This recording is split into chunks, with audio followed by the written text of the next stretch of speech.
Iya, assalamualaikum warahmatullahi wabarakatuh. Anak-anakku sekalian, kita bertemu kembali pada pagi hari dengan pembelajaran tentang kebutuhan manusia.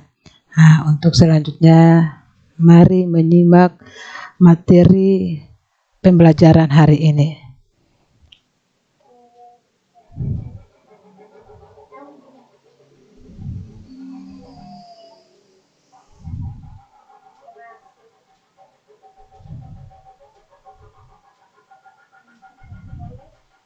Halo Mbak, lagi ngapain Mbak?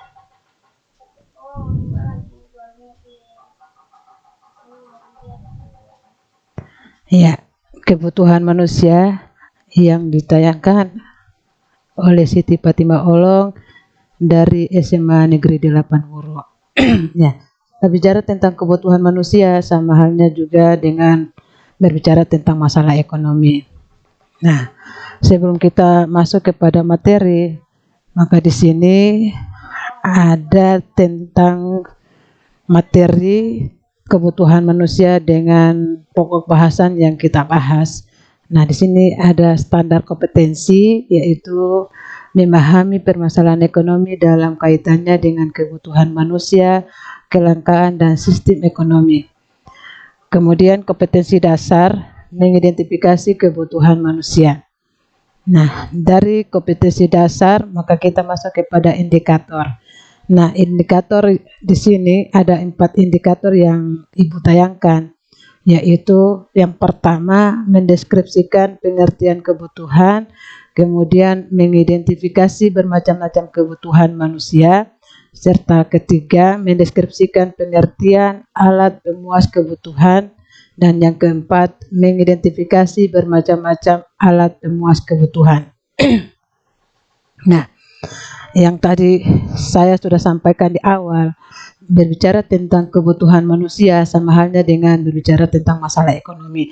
Nah, masalah ekonomi di sini terkait dengan bagaimana cara kita mendapatkan barang kebutuhan kita dan bisa dikonsumsi kembali. Nah, di sini ada 3 gambar yang Ibu tayangkan, yaitu terkait dengan perusahaan minyak, bagaimana cara memanfaatkan sehingga bisa mendapatkan kelangkaan, kemudian pasar, dan perumahan penduduk.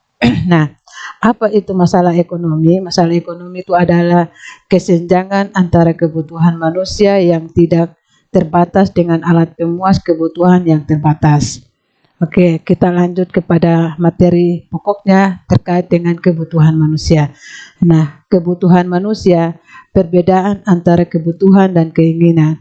Nah, apa itu kebutuhan? Kebutuhan adalah hasrat yang timbul dalam diri manusia yang tidak terpenuhi dapat mempengaruhi kelangsungan hidupnya. Artinya, kalau kebutuhan kita terpenuhi, kebutuhan akan makan, pakai, tempat tinggal tidak terpenuhi, maka dapat mempengaruhi kelangsungan hidup kita. Kemudian keinginan, apa itu keinginan? Keinginan adalah hasrat yang timbul dalam diri manusia yang jika tidak terpenuhi, tidak mempengaruhi kelangsungan hidupnya. Nah, itu pengertian kebutuhan dan pengertian keinginan. Nah, kebutuhan dan keinginan itu berbeda. Kemudian, dari pengertian kebutuhan, maka ada pun macam-macam kebutuhan. Macam-macam kebutuhan di sini ada 4 macam kebutuhan. Ya, kita bahas bersatu-satu ya. Yang pertama, macam kebutuhan menurut intensitas. Macam kebutuhan menurut intensitas di sini ada 3 macam kebutuhan. Yang pertama terkait dengan kebutuhan primer. Nah, kebutuhan primer di sini adalah kebutuhan yang harus dipenuhi, jika tidak terpenuhi dapat mengganggu kelangsungan hidupnya. Contohnya seperti pangan, sandang, papan. Yang kedua, kebutuhan sekunder. Kebutuhan sekunder yaitu kebutuhan yang timbul setelah kebutuhan primer. Contoh seperti telepon, angkutan umum. Nah, yang ketiga yaitu kebutuhan tersier. Nah, kebutuhan tersier sini kebutuhan akan barang mewah. Nah, kebutuhan barang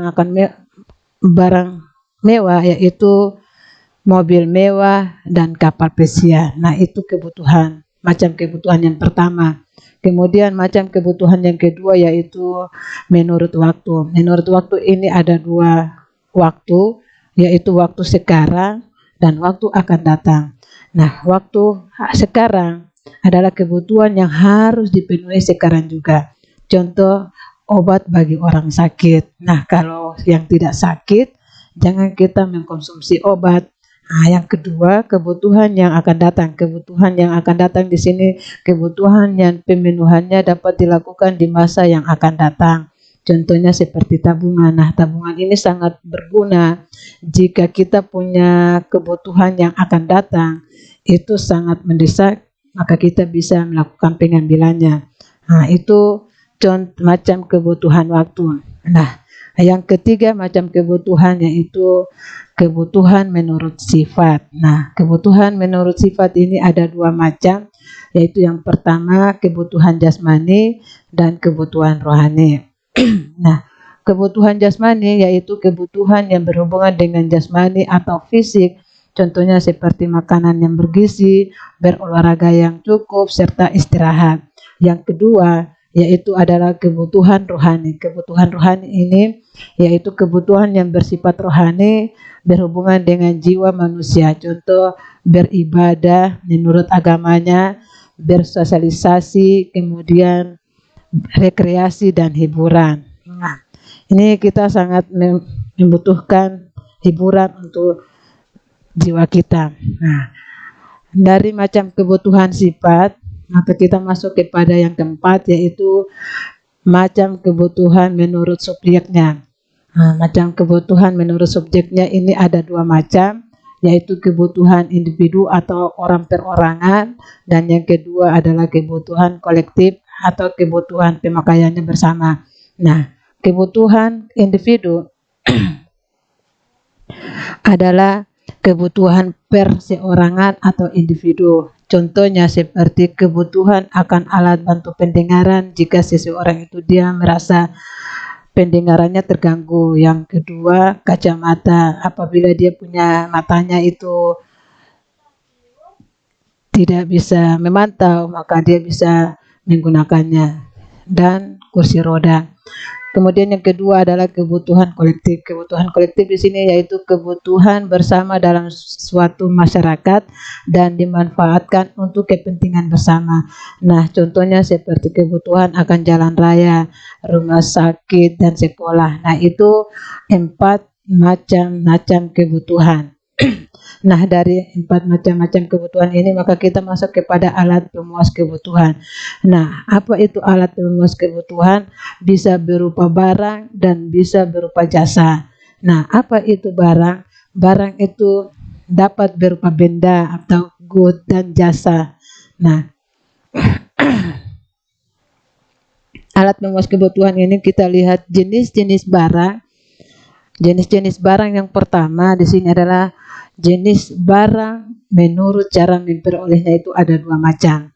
Yang pertama yaitu barang ekonomi. Apa itu barang ekonomi? Barang ekonomi adalah barang pemuas kebutuhan yang untuk memperolehnya memerlukan sejumlah pengorbanan tertentu yang biasanya berupa uang. Nah, sesuatu yang kita keluarkan uang maka dikatakan adalah barang ekonomi. Nah, yang kedua, barang bebas. Barang bebas adalah barang pemuas kebutuhan yang tersedia hampir tidak terbatas sehingga untuk memperolehnya kita tidak membutuhkan pengorbanan dan dapat mengambilnya begitu saja di alam. Contohnya udara untuk bernapas. Kemudian yang kedua, pasir di padang pasir. Yang ketiga, es di kutub dan lain-lain. Nah, itu jenis barang menurut cara memperolehnya. Kemudian yang berikutnya, jenis barang menurut kegunaannya. Ada dua macam jenis kegunaannya, yaitu barang konsumsi dan barang produksi. Nah, barang konsumsi di sini adalah barang siap pakai karena manfaatnya langsung dapat diambil. Contohnya makanan, minuman, pakaian. Jika kita memerlukan makanan, kita bisa langsung ke toko untuk bisa mendapatkannya karena siap dikonsumsi. Nah, yang kedua, barang produksi. Barang produksi adalah jenis barang yang berguna untuk menghasilkan barang yang lain. Barang produksi adalah istilah lain dari barang modal. Nah, contohnya seperti mesin jahit, cangkul, dan stetoskop. Nah, itu jenis barang menurut kegunaannya. Yang berikutnya, jenis barang menurut proses produksi. Nah, jenis barang menurut proses produksinya ini ada 3 macam jenis barang. Yang pertama yaitu barang mentah atau bahan baku. Nah, barang mentah adalah bahan dasar untuk membuat barang lain. Barang ini sama sekali belum mengalami proses pengolahan. Misalnya kayu, kapas, dan hasil tambang. Nah, itu yang dibilang bahan mentah atau bahan baku. Nah, yang kedua, barang setengah jadi. Barang setengah jadi adalah barang yang telah melalui proses pengolahan tapi belum dapat digunakan untuk memenuhi kebutuhan karena belum menjadi produksi akhir. Nah, contohnya kain untuk membuat pakaian. Yang kedua, besi untuk membuat pisau. Yang ketiga, terigu untuk membuat kue. Nah, itu barang setengah jadi. Dan yang ketiga, barang jadi. Barang jadi ini adalah barang yang merupakan produksi akhir yang telah melalui proses. Nah, artinya barang jadi merupakan produk akhir yang telah melalui proses pengolahan dari bahan baku menjadi bahan setengah jadi sampai menjadi barang siap pakai untuk memenuhi kebutuhan manusia. Nah, yang dibilang barang jadi ini barang siap kita konsumsi tanpa menunggu proses produksi selanjutnya. Nah, itu yang dibilang jenis barang menurut proses produksi. Nah, jenis barang yang berikutnya yaitu adalah menurut hubungannya dengan barang lain. Ini ada 2 macam, yaitu barang substitusi dan barang komplementer. Nah, barang substitusi yaitu adalah barang pemenuhan kebutuhan yang fungsinya dapat menggantikan barang lain atau dapat saling menggantikan. Nah, contohnya seperti gas dapat menggantikan minyak tanah sebagai bahan bakar. Contoh yang lain, beras dapat digantikan dengan jagung. Nah, itu barang substitusi. Kemudian yang kedua yaitu barang komplementer. Barang komplementer adalah barang pemuas kebutuhan yang akan bermanfaat apabila dipakai bersama-sama dengan benda yang lain. Contohnya seperti mobil dengan bensin. Kemudian jarum dengan benda. Nah, barang komplementer ini salah satu barang yang tidak ada, maka kegunaannya tidak bisa dapat dilakukan. Nah, itu jenis barang menurut hubungannya dengan barang yang lain. Nah, adapun barang menurut kegunaannya. Nah, yang pertama kegunaan bahan dasar atau elementary utility. Nah, artinya suatu barang dirasakan kegunaannya karena memiliki bahan dasar tertentu. Misalnya pasir kuarsa berguna untuk mengandung bahan dasar untuk pembuatan kaca. Yang kedua kegunaan bentuk. Kegunaan bentuk yaitu peningkatan nilai guna suatu barang terjadi karena perubahan bentuknya. Misalnya kegunaan sebatang kayu akan meningkat setelah diubah bentuknya menjadi kursi. Nah, itu kegunaan bahan dasar. Kemudian kegunaan waktu.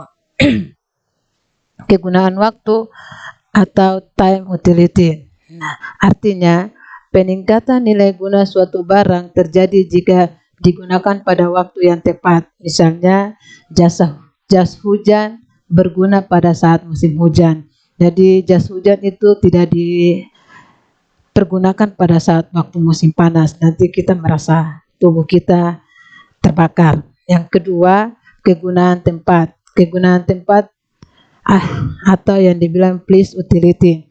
Artinya peningkatan nilai guna suatu barang terjadi jika berada pada tempat yang tepat. Misalnya perahu berguna ketika berada di lautan. Kemudian yang berikutnya kegunaan kepemilikan. Kegunaan kepemilikan artinya